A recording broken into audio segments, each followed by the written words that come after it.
Okay, so my trip to the Mayo Clinic. I was supposed to see this female doctor. I think her name was Dr. Adams. Because I was late by half an hour. Because after we finally found the place and parked and got up there, I mean, actually we were technically on time, but it took us that long just to park and get up there to the floor. So we ended up being a half an hour late. So they couldn't see us then. So they were like, "We'll come back at 12:30. We have an opening." So I saw this man, Dr. Tobin, Dr. Tobin, and he seemed like a nice gentleman. He had an Irish accent, which I only mention that because we've been noticing the northern accents up here. And kind of been making fun of them because I'm sure people think we sound like Hicks up here. So it was kind of a nice change to hear an Irish accent up here. And he seemed really nice at first. Now keep in mind when we went up there at 8:30, I went ahead and dropped off all my paperwork, all of my my records and everything. So they had 4 hours to go over everything. That's more time than they would have had I made my appointment on time. Because they did not want me mailing in any of my records. They wanted me just to bring them into my appointment at the time. Now, that was problem number one. Problem number two is before my appointment, they wanted me to stop taking my 2 muscle relaxers and my painkiller 24 hours before my appointment. My appointment was at 8 o'clock this morning, Central Time. So I had to stop taking those 3 medications. Well, of course, when I woke up, my ribs and my leg were absolutely killing me. My ribs more than anything, and my leg just made it very, very hard for me to walk. Luckily, we were smart and brought my wheelchair. My mom wheeled me around. Thank you, Mom. You're welcome. But anyway, so we go to my appointment at 12:30. We meet Dr. Tobin, and he starts to go over everything. The main concern we had was the cyst that was found in the membrane, the second membrane of my brain. He shows us the MRI and shows us the cyst. The cyst is about golf ball size. And then proceeds to explain to us that the cyst is not a problem. The cyst is not causing any of my symptoms because the cyst is not moving anything in my brain. Now, I'm not a radiologist. I'm not a neurologist. I'm not a neuroscientist. I'm not a doctor. He was flipping through the MRI pretty quickly, so I didn't get a chance to actually study it very, very well. But what did not make sense to me is you have so much space in your skull, in your body, in your body for everything. Now, when a woman becomes pregnant, let's use this as an example. As the baby gets bigger, her organs and such squish around and move around and make room for the baby and whatnot. Okay, so my skull only has so much room for my brain. There's no room for it to squish around and move around. He said that the cyst is not moving my brain around, that it's not moving anything around. So does everybody just walk around with a golf ball sized void in their head available for a cyst of such size, that's where I'm confused. Why is it okay that this cyst is there? Why is it okay that this cyst is there and it's not causing any problems? This cyst is huge. Once he showed the split cut view of it, the cyst is freaking huge. There's no way possible that it's not causing any problems. Even if it's not causing any problems now, I would like for it to be drained, removed, or something, because I just had an MRI last year and it did not show on that MRI. So in the past year, it has grown to golf ball size. So who's to say by next year it's not going to be the size of a freaking orange? By then, it may be pushing my brain and causing more problems. And then I'm going to be at a point where I'm going to have to be getting something done to it, only in a more emergency situation type of scenario. So why not fix the problem before it becomes a problem? He did not want to talk about it any further after that. He mentioned that he did look through my records. However, he acted like he did not. Then he proceeded to ask me of my symptoms, kind of like, I guess he wanted like a top 5 of what I wanted to achieve, to get done, or what I wanted to get rid of, or whatever. And I'm like, well, first off, I want, these muscle spasms gone. That'll take care of the muscle weakness and pain. And even though the muscle spasms would take care of the pain and the weakness, he kind of put those down as 3 separate entities. Okay, whatever. Well, then I also said the tachycardia, because that's one symptom that developed with one of these latest episodes, that has not gone away. The hyperthyroidism, the hypothyroidism, the hypertension, the hypotension, everything else like that. Those are things and symptoms that have come and gone. However, the tachycardia has come just like the muscle spasms and muscle contractions, but it's not gone. And the tachycardia is also why I'm not back at work. The tachycardia caused the syncope. It caused me to pass out of work. It's causing me to be a liability, and why I cannot return to work. So that might actually be more at the top of the list, even though, because I was dealing with the pain, even before the tachycardia. I was going through pain management, and I was on the muscle relaxers, and I was dealing with the pain and everything, before the tachycardia and everything happened. But whenever I mentioned the word tachycardia, here is what scares me. He said, you mean palpitations? No. I do tend to have palpitations. Not frequently. I do have a fluttering in my chest from the AFib that's not currently diagnosed, but that's something that I'm going to be working with my cardiologist with. It's totally unrelated. No, I mean the tachycardia. And I said I've been diagnosed with POTS, and for anybody who doesn't know what that is, postural orthostatic tachycardia syndrome.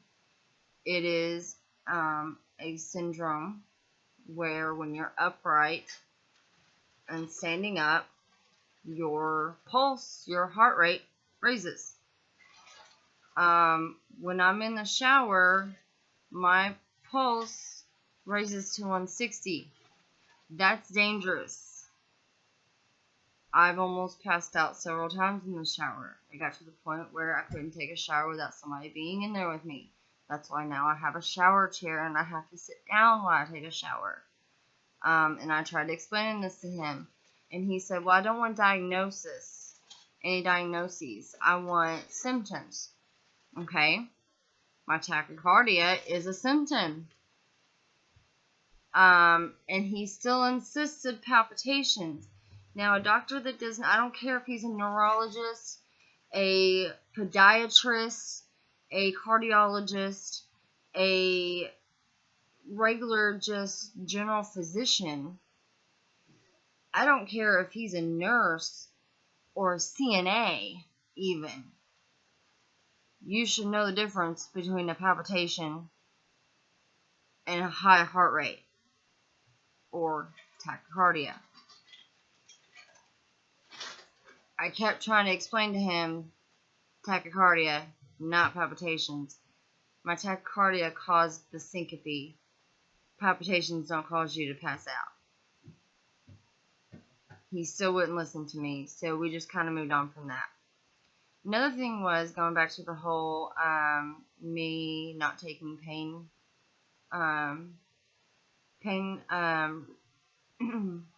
my painkillers or muscle relaxers 24 hours before the visit. I was in a lot of pain. I went there in my wheelchair, and they asked me to sit on the couch with my mother in the room. And then there was also like a little, it was kind of like an examination table, only it was more of a chair that kind of could lay into a table. But they started us out on the couch. And he asked me to stand up and walk for him. I said, okay, do you want me to do it with or without the cane? And he said, well, without if you can. I said, sure. It's just going to hurt. I mean, I can do it. I just, you just got to give me a minute. And as I was getting up, I said, sorry, it's just taking me a minute because I'm in a lot of pain. And I explained to him the whole thing about me not taking my medication and he said, well, who told you to do that? And I said, well, the intake specialist or the receptionist or whoever called me to make the appointment told me that.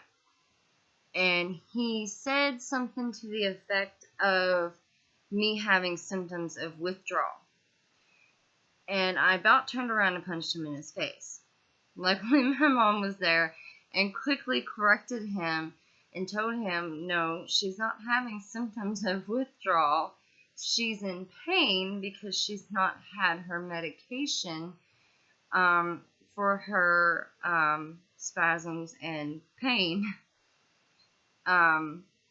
There's days where, there's been times where I've gone 3 or 4 days without my pain medication because my muscle relaxers take care of my muscle spasms and I'm not in very much pain, so I go without the pain medication.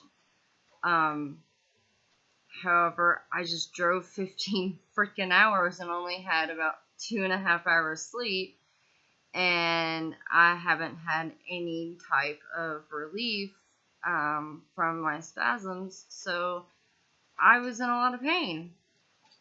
And he had the audacity to say that I was having withdrawal symptoms. I wasn't having cold sweats, I wasn't shaking, I wasn't nauseous or vomiting. My heart rate and blood pressure were within the normal range. I wasn't irritable or anything. The only time I was emotional was whenever I was talking about my limitations, especially whenever I was telling him about how I can't play with my 9-year-old son. So I don't think I was having withdrawal symptoms. So that kind of pissed me off right there. That was the moment right there that told me, okay, this doctor is really not going to help me. Then the rest of the visit was him pretty much asking me, what do you want us to do for you? The fuck do you mean? I want you to diagnose me and treat me. I just came from southern Indiana all the way here to what is supposed to be the best medical facility in the freaking world.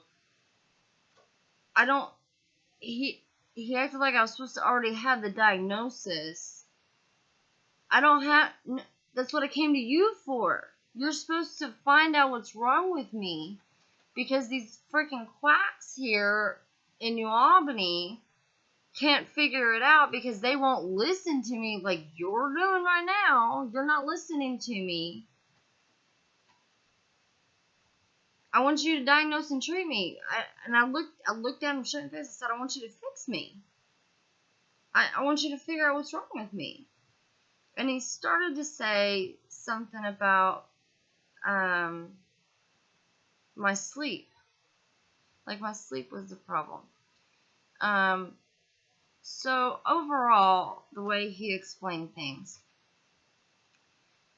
this is not how he put it, but this is what he insinuated. That me as a woman, because I'm a woman in my 20s,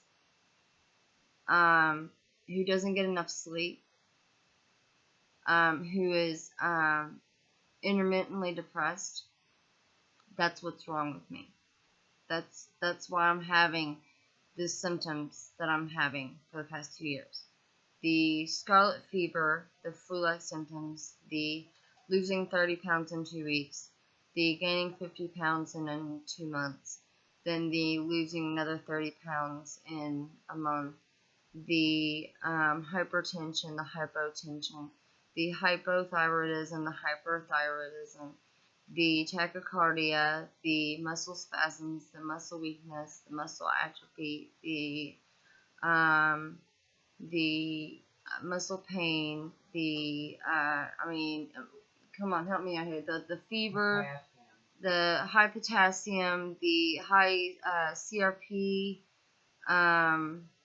labs, low potassium, sorry. The low magnesium, the mess up labs. My labs are always just really freaking weird every time they run them.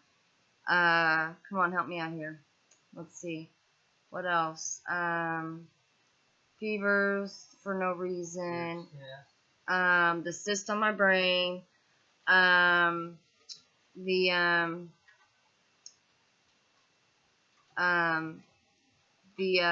The last muscle contraction and spasm episodes causing my legs not to work anymore. The rashes, the weird allergic reactions to certain things that I've never been allergic to before. I was going to say something else, and I totally forgot what it was. All of these things that I've been experiencing for the past 2 years, they're because I'm a woman in my 20s who doesn't get enough sleep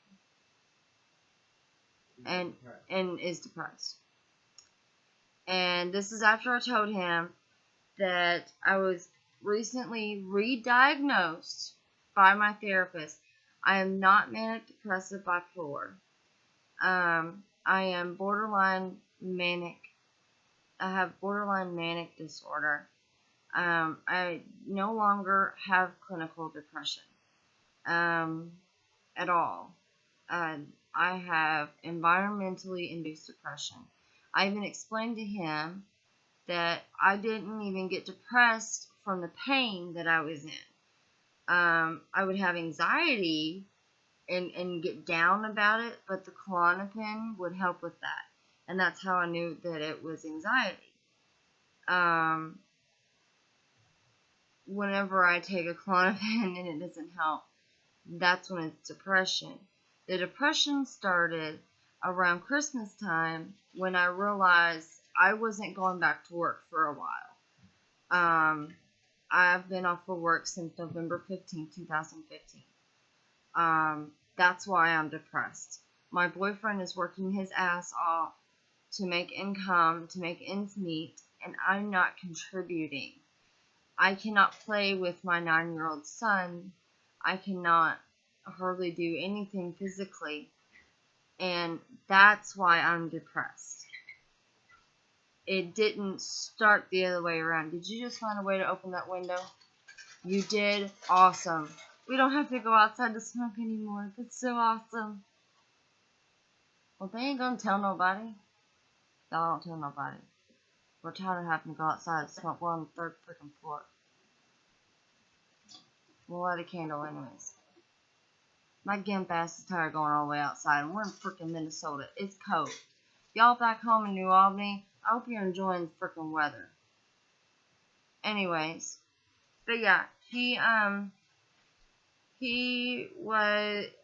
just got really, as the appointment went on, he just got worse and worse with it. I mean, and with us having Irish roots and him having an Irish accent, I thought maybe if I connect with him a little bit, maybe I can kind of manipulate the situation and get him kind of a little less agitated with me. Like maybe he can kind of whatever. So I asked him. I said, "Do you mind if I ask you?" I was like, "I love your accent. Where do you mind if I ask you where your accent's from?" And he said Ireland, but I'm sure you already knew that. I'm like, wow, that's a shitty way to answer that. I'm like, oh no. I was like, well, I figured that. I was like, but where from? He's like, oh, southeastern or southwestern or something. I was like, oh, that's cool. And that's when Mom chimed in, and I guess she kind of got the hint. And she was like, well, we have ancestors from Ireland, so we tried to talk about that. And he quickly shot that down and went on to say da da da. And he was like, okay, so what do you want to do, da da da. And I was like, well, back home, I was trying to rule out things. It became a game with the doctors to pretty much just try to rule out illnesses. And I said one thing that I really pushed for was a spinal tap. And for some reason, a lot of doctors thought that was too invasive and they didn't want to do that. And so I'd really like a spinal tap. And he said, okay, and wrote it down. And at first I thought he was being sarcastic with me. Like, I kind of got pissed off for a moment because I thought he was being sarcastic. But then I realized he's being serious. Like, he's just like, okay. I'm like, okay, yeah, all right, sweet. We're doing a spinal tap. Finally, yeah, all right. And then he's like, well, I'm going to go ahead and order a bunch of labs and stuff and everything. I'm like, okay, that sounds good. And then he's like, well, I glanced through your book and everything. Is there anything in there that you really, wanted to point out to me? And I said, well, my CRP rate's been, like 10 times the amount that it's supposed to be. A lot of my labs, even if they're in the normal range, they're in the very low to normal range or the very high of normal range. And no matter what I do, my potassium's low. And, it's just, things aren't adding up. And no matter what, they can't find where the inflammation is. And another thing that pissed me off was when he was examining me, he asked me to stand on my tiptoes, and before I could even get on my tiptoes, he said, okay, good, now stand on your heels. I was like, what the fuck, I haven't even made it on my tiptoes. And then I was trying to balance myself, because, I didn't have my cane, and I was trying to get on my heels, and before I fully got on my heels, he said, okay, that's good. I'm like, are you examining me, or are you just are you just trying to get me the fuck out of your office? Like, seriously? So, then I look at, what do you have in my folder, Mom?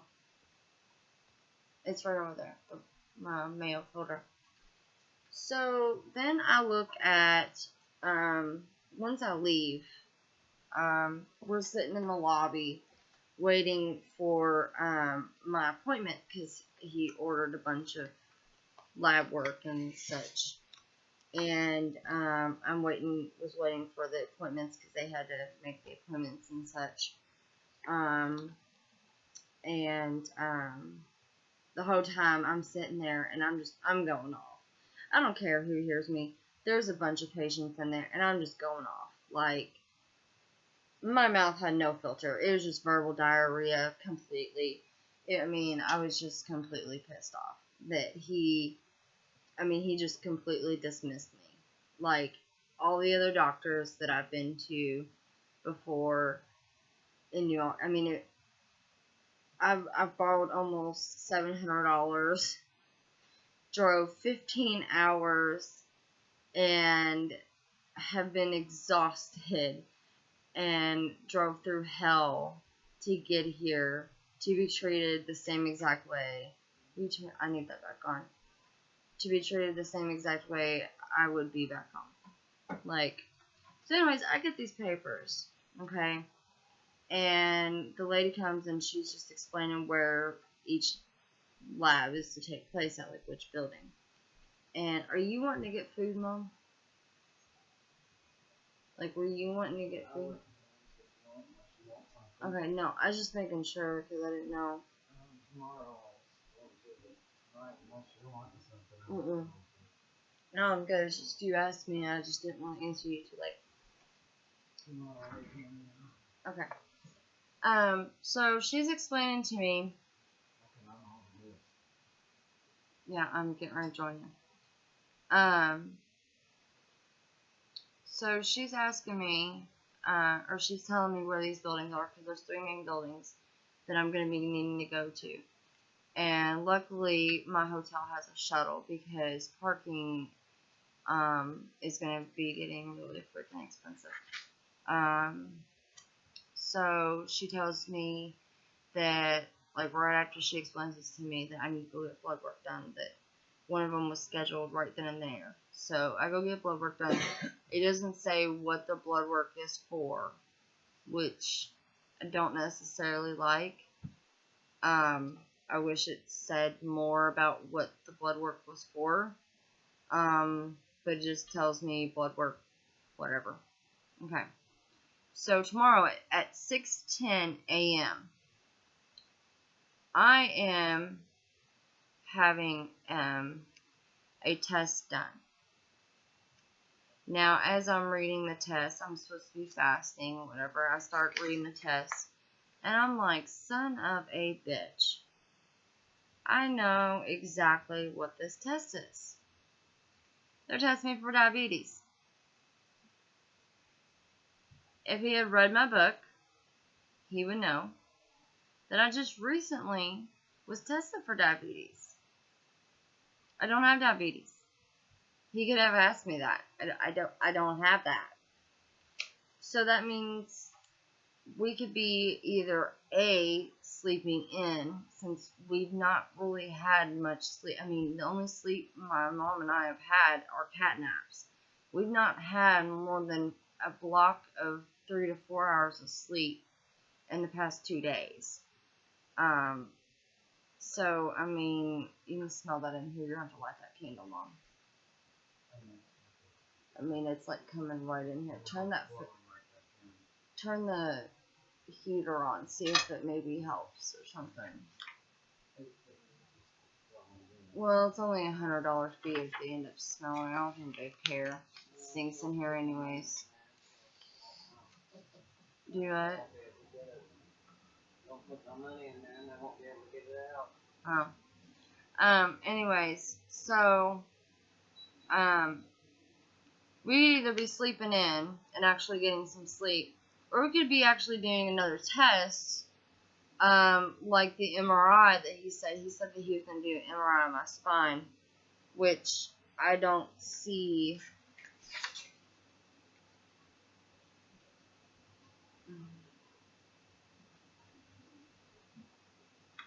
It might be in here. Anyways, so then, right after that, so then I'm thinking, okay, I gotta fast. So I'm like, okay, whatever. I'll go ahead and do the damn test, and then I can eat right after. No, wrong. Right after that, I have to go a block away to another building to do what is called a sweat test. And that is to test to see if I have cystic fibrosis. Now,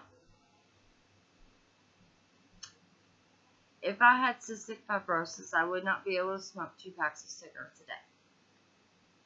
I'm 26 years old. I'm getting ready to be 27 years old in 4 days.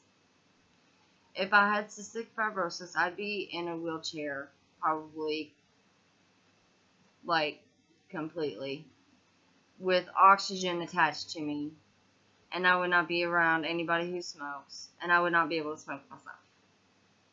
I don't have cystic fibrosis.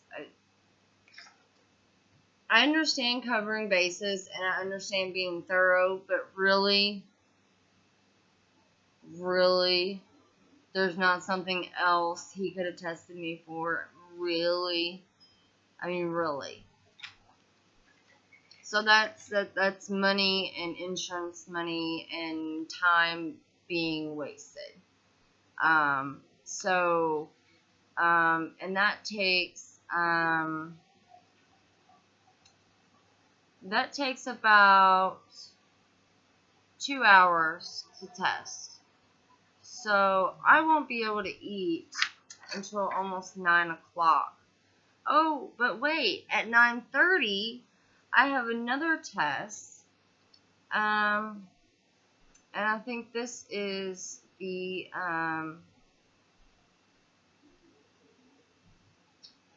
electromyography, the EMG. What's an EMG, Mom?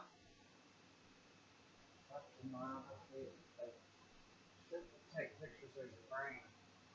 Okay, so they're taking pretty pictures of my brain. So, still won't be able to eat. So, after that, finally, I'll be able to eat. So, Lord knows how long that'll frickin' take. So, probably around 11:30, I'll be able to eat. So, technically, I'm not even supposed to be eating or drinking right now, which I am. They can screw off. I don't have diabetes. I know I don't. I have the test in my book. I was just tested probably about a month, maybe 2 months ago. I don't have diabetes.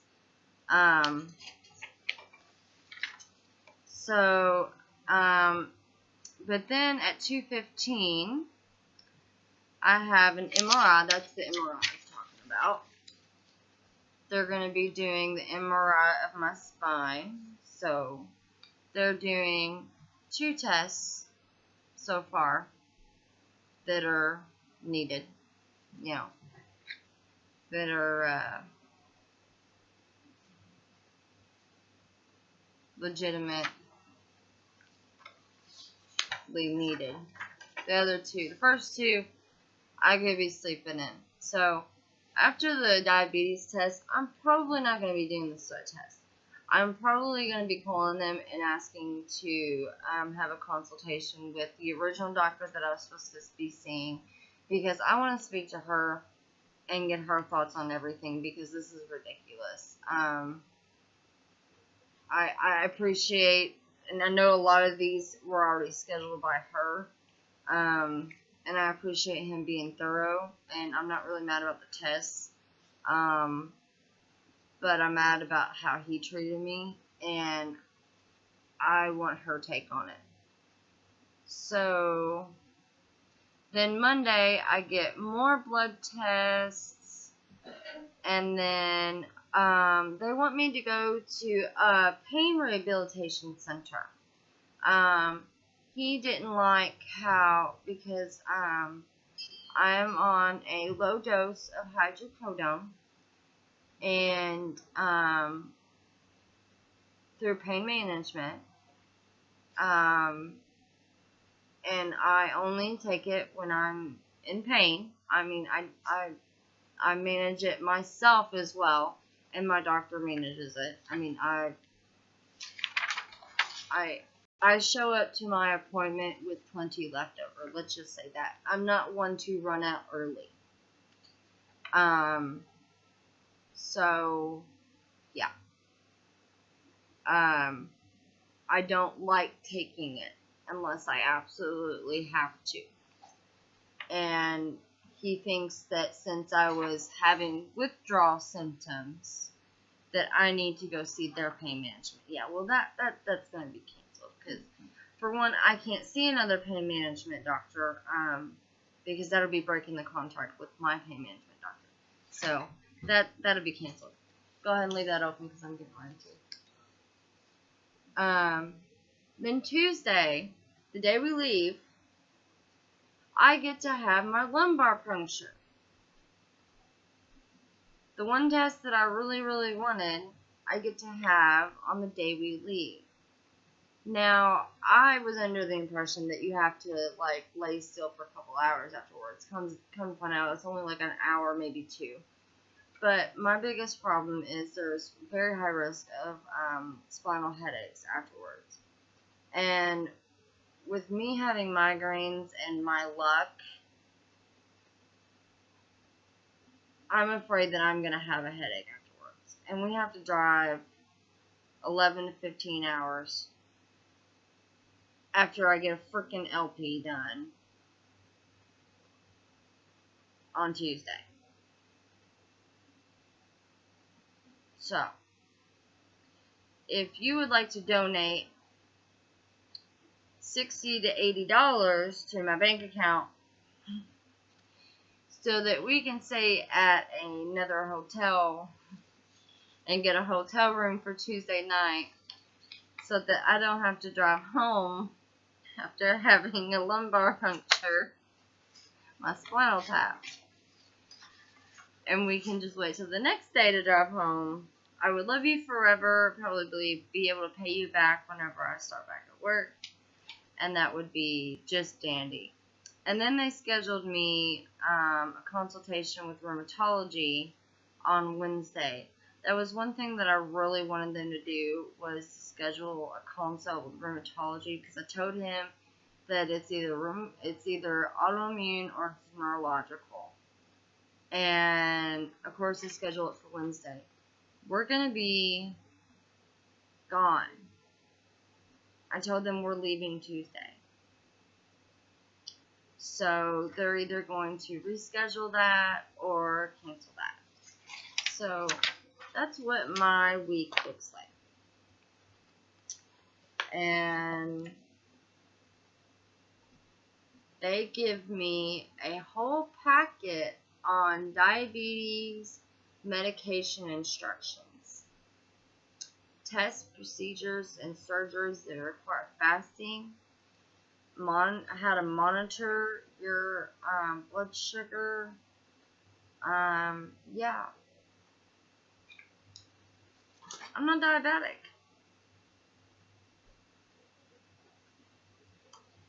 I went on a low carb diet and I lost my appetite. There were days where I wouldn't hardly eat at all. If I was diabetic, I would have went into ketoacidosis. And I checked my sugar and it was fine. So, and not to mention, I had a test done at the hospital. I'm not diabetic. I had the lab results in my book if he would have just looked at them. And of course, we had already finished speaking to the doctor when he didn't tell me he was doing that test. So, that's my day. That's my first freaking day at the Mayo Clinic. I got treated like shit, because I'm a woman in my 20s, and because of my symptoms, I don't get adequate sleep, and because I don't get adequate sleep, it causes my symptoms. That's just like the cardiologist saying that because of my symptoms, I'm on all these medications, and all these medications are causing my symptoms.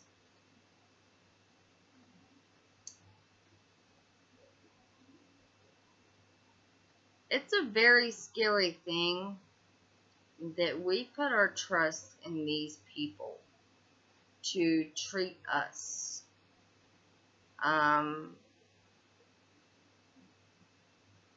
Yeah. And I swear, he better not be anywhere near me, this doctor. Better not be anywhere near me when it comes time to be doing my lumbar puncture, because, no, he's not doing my spinal tap. I don't want him, I don't even want him in the same damn building if it can be helped. Because anybody who does not know the difference between palpitations and tachycardia does not need to be anywhere near my spine with a needle. So, yeah. So, I will be requesting a new doctor. And already I have learned that if you do go to the Mayo Clinic, you have to have a diagnosis already. You don't go there to be diagnosed, apparently.